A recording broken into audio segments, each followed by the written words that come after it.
Evening students, आज हम लोग फोटोसिंथेसिस चैप्टर स्टार्ट करने वाले हैं और इसके बारे में कुछ बेसिक डिटेल्स हम लोग पहले डिस्कस करेंगे। उसके बाद देखेंगे कि इसमें आगे आगे क्या होता है।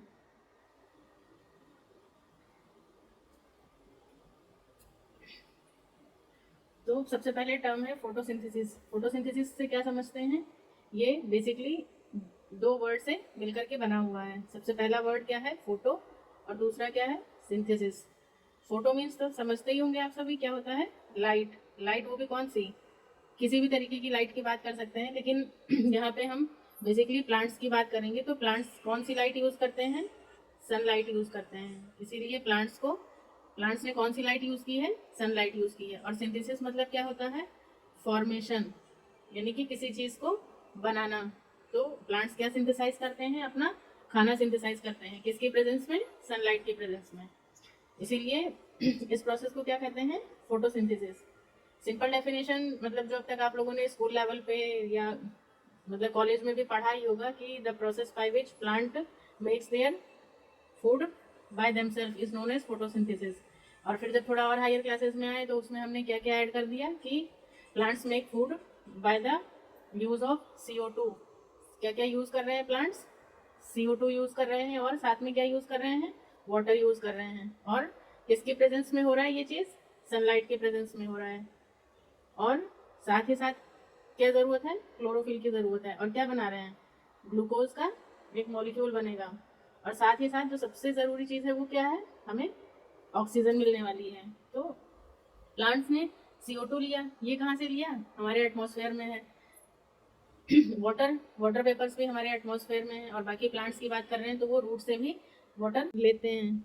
उसके बाद में लाइट के प्रेजेंस में क्लोरोफिल यूज़ करके और इन्होंने क्या बना लिया? ये सबसे पहला प्रोडक्ट ग्लूकोज, जो ये प्लांट खुद यूज़ करेंगे, यूज्ड बाय प्लांट।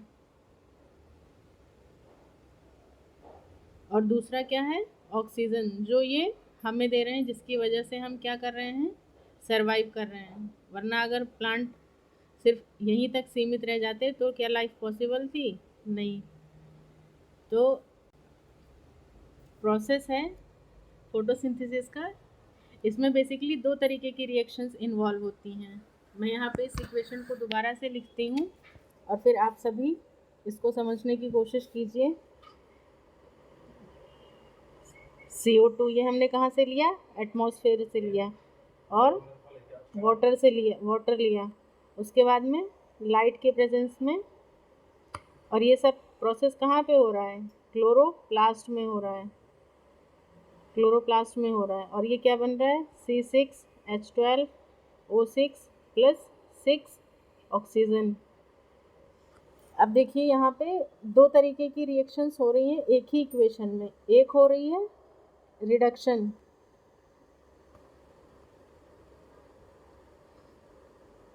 यहाँ से CO2 का क्या हो रहा है? रिडक्शन हो रहा है, यानी कि CO2 क्या हो रहा है? रिड्यूस हो रहा है। और अगर वाटर की बात की जाए तो वाटर का क्या हो रहा है? यहाँ पे अगर हम वाटर की बात करते हैं तो वाटर क्या हो रहा है? ऑक्सीडाइज हो रहा है, यानी कि वाटर का क्या हो रहा है? ऑक्सीडेशन हो रहा है। CO2 का क्या हो गया? रिडक्शन हो गया, और वाटर का ऑक्सीडेशन हो गया। इक्वेशन को बैलेंस कर लेते हैं। मैंने बैलेंस नहीं किया था पहले। ये हो जाएगा 6CO2 plus it gives C6H12O6, और ये निकल गया। अब इसके बाद में ये देखते हैं कि ये रिएक्शंस मतलब किस टाइप की हैं। सबसे पहले तो आप लोगों ने वर्ड मेटाबॉलिज्म सुना होगा। मेटाबॉलिज्म वर्ड का मतलब क्या है? कि हमारी बॉडी में केमिकल इक्वेशंस चल रही हैं हमारी बॉडी में, वो मतलब किस फॉर्म में हैं? वो बेसिकली दो फॉर्म में होती हैं। एक होता है एनाबॉलिज्म और एक होता है कैटाबॉलिज्म। मेटाबॉलिज्म की अगर बात की जाए तो ऑल केमिकल रिएक्शंस, यहाँ पे लिख सकते हैं all chemical reactions occurring inside the living body। वो लिविंग बॉडी कोई भी हो सकता है, प्लांट भी हो सकता है, एनिमल भी हो सकता है, कोई भी हो सकता है, कोई भी ऑर्गेनिज्म हो सकता है। इसमें मेटाबॉलिज्म जो है ये बेसिकली फिर दो तरीके का होता है। पहला है एनाबॉलिज्म और दूसरा है कैटाबॉलिज्म। एनाबॉलिज्म का मतलब है कि यहाँ पे हम छोटे छोटे मॉलिक्यूल्स को यूज़ करके और उससे हम क्या कर रहे हैं, एक कोई बड़ा मॉलिक्यूल बना रहे हैं। तो छोटा मॉलिक्यूल लिया, इसका एक सिंपल सा एग्जांपल मैं लेना चाहूँगी कि सपोज दैट हमें रोटी बनानी है। तो रोटी बनाने के लिए हमने क्या लिया, आटा लेंगे, उसमें पानी डालेंगे, पानी जितनी ज़रूरत है उतना ही, ज़्यादा नहीं, और उससे फिर क्या होगा, रोटी बनेगी। और फिर ये मतलब कि छोटे स्मॉलर मॉलिक्यूल्स को हमने यूज़ करके और वहाँ से क्या बना दिया, लार्जर मॉलिक्यूल का फॉर्मेशन किया, या मतलब स्मॉलर टू लार्जर है ये। बट अगर हम बात करते हैं कैटाबॉलिज्म की, तो कैटाबॉलिज्म में क्या होता है कि मान लो ये बड़ा सा पिज़्ज़ा था, पिज़्ज़ा तो सबको बहुत ही ज़्यादा पसंद होगा। क्या किया इसको, वैसे सोचते हैं अकेला ही खा लें, लेकिन अगर 4 लोग हैं तो हमें उसके 4 टुकड़े करने पड़ते हैं। उसके बाद क्या किया, इसको 4 टुकड़े हो गए, फिर हमने इसे खा लिया। तो एक बड़ा था, मतलब कि क्या था, ये एक लार्ज मॉलिक्यूल था कह सकते हैं। लार्ज मॉलिक्यूल को हमने क्या किया, स्मॉलर मॉलिक्यूल्स में तोड़ दिया, ये स्मॉलर पार्ट्स में हमने इसको तोड़ दिया। तो ये क्या हो जाएगा, मेटाबॉलिज्म होगा। लेकिन ये क्या है, एनाबॉलिज्म। अब यहाँ पे जब हमने आटा लिया, पानी डाला, उससे जब हमने रोटी बनाई, तो हमें मतलब यहाँ पे रोटी बनाने के लिए हमें एनर्जी की ज़रूरत पड़ी, तभी तो हमारी रोटी बन पाई। या जैसे हमने उसको नीड किया, तो नीडिंग में भी हमने मतलब एक अलग तरीके से, मतलब बाहर से हमने फोर्स अप्लाई किया, तो ये चीज़ हुआ। लेकिन इस प्रोसेस में एनर्जी की नीड होती है, नीड ऑफ एनर्जी। और यहाँ पर क्या है, रिलीज़ होगा, एनर्जी रिलीज़ होती है, रिलीज़ ऑफ एनर्जी। उसके बाद में क्या है, यहाँ पे अगर हम एनर्जी की ज़रूरत है, तो यानी कि ये कैसा प्रोसेस हो जाएगा, ये हो जाएगा एंड्रोगोनिक प्रोसेस। और ये कैसा हो जाएगा, एक्सरगोनिक, ये एक्सरगोनिक प्रोसेस होगा। या इसी को हम लोग एंट्रोगोनिक के साथ साथ हम इसको और क्या कह सकते हैं, सिंथेटिक फेज या सिंथेसिस, मतलब जहाँ पे किसी चीज़ का फॉर्मेशन हो रहा है। अब आटा पानी लिया और हमने यहाँ पे क्या बना ली, रोटी, तो ये क्या हो गया, रोटी का फॉर्मेशन हुआ। उसके बाद ये क्या है, एक्सरगोनिक प्रोसेस है। तो यहाँ पर ये क्या है, एक तरीके से एक्सरगोनिक, मतलब यहाँ पे एनर्जी रिलीज़ हो रही है। और ये कैसा प्रोसेस कहलाएगा, ये तो सिंथेटिक या फॉर्मेशन प्रोसेस था, इसको हमने क्या नाम दिया था, फॉर्मेशन प्रोसेस। और इसको क्या नाम देंगे हम, ब्रेक डाउन प्रोसेस।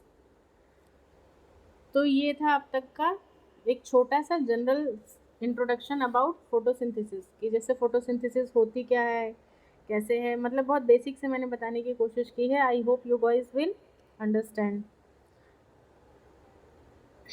अब देखिए, इसको मैंने, ये मेरे नोट्स हैं, इसको आप देखिए, तो यहाँ पर भी मतलब वही सारी चीज़ें मतलब मैंने मेंशन की है कि जैसे फोटोसिंथेसिस क्या है, प्लांट जो है वो CO2 और वाटर, इन दोनों को क्या करते हैं, एज ए रॉ प्रोडक्ट की तरह यूज़ करते हैं। ये क्या हो गया, रॉ प्रोडक्ट हो गया। और फिर सनलाइट की प्रेजेंस में कार्बोहाइड्रेट और ऑक्सीजन का फॉर्मेशन हुआ। जैसा कि मैंने बताया था पीछे भी आपको कि एक रिडक्शन है और एक ऑक्सीडेशन प्रोसेस है। अब यहाँ पे एनाबॉलिक प्रोसेस है, मतलब कि ये क्या है, फोटोसिंथेसिस कैसा प्रोसेस है, एनाबॉलिक है, क्योंकि यहाँ पर दो चीज़ों से मिल करके कोई एक चीज़ बन रही है। मतलब CO2 और वाटर को यूज़ करके प्लांट क्या कर रहा है, ग्लूकोज का फॉर्मेशन कर रहा है। तो यानी कि ये एनाबॉलिक प्रोसेस है, या इसी का नाम मैंने और क्या दिया था पीछे, सिंथेटिक प्रोसेस, या इसको कह सकते हैं सिंथेसिस।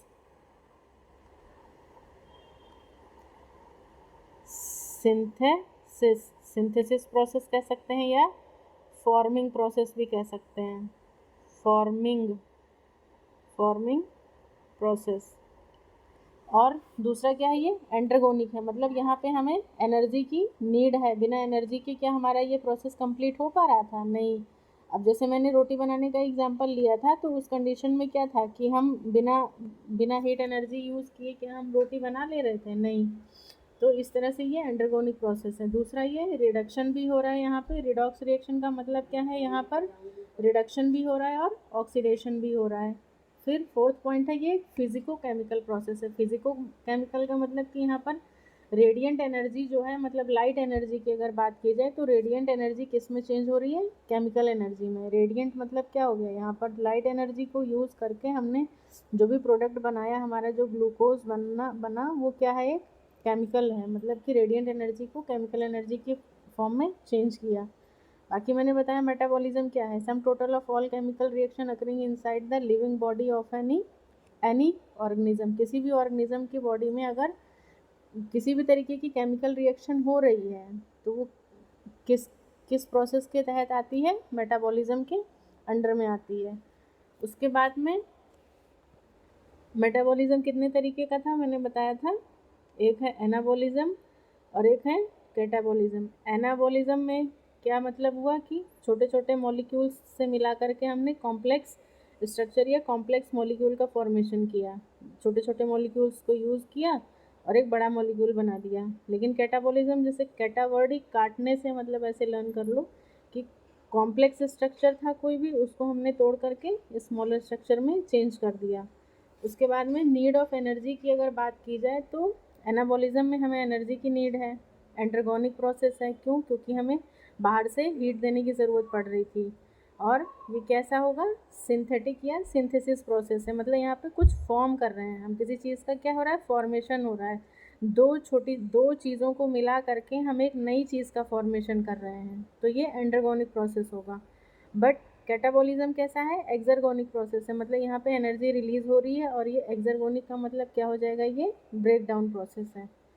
और ऑक्सीडेशन रिडक्शन जो है, यहाँ पर ऑक्सीडेशन ये चीज़ बहुत ही ज़्यादा इम्पॉर्टेंट है और इसको बहुत अच्छे से समझ लीजिए। ऑक्सीडेशन की बात जब भी की जाएगी तो क्या कहेंगे कि गेन ऑफ ऑक्सीजन, जैसे कि यहाँ पर क्या हो रहा था, H2O था, H2O का यहाँ पर गेन हो गया है, मतलब ऑक्सीजन मिला है हमें यहाँ पे। और लॉस ऑफ हाइड्रोजन, यहाँ वाटर मॉलिक्यूल से क्या था, H2O था, लेकिन यहाँ पे क्या है, H हट चुका है यहाँ से। उसके बाद में लॉस ऑफ इलेक्ट्रॉन। और रिडक्शन की बात की जाए तो गेन ऑफ, अब जैसे CO2 का क्या हुआ, रिडक्शन हुआ, तो पहले तो इसके पास हाइड्रोजन नहीं था, लेकिन फिर क्या हुआ, यहाँ पे इसे हाइड्रोजन मिल गया, तो gain of hydrogen, loss of water और गेन ऑफ इलेक्ट्रॉन। तो ये एक जनरल इंट्रोडक्शन जो था फोटोसिंथेसिस का वो कंप्लीट होता है यहाँ पर।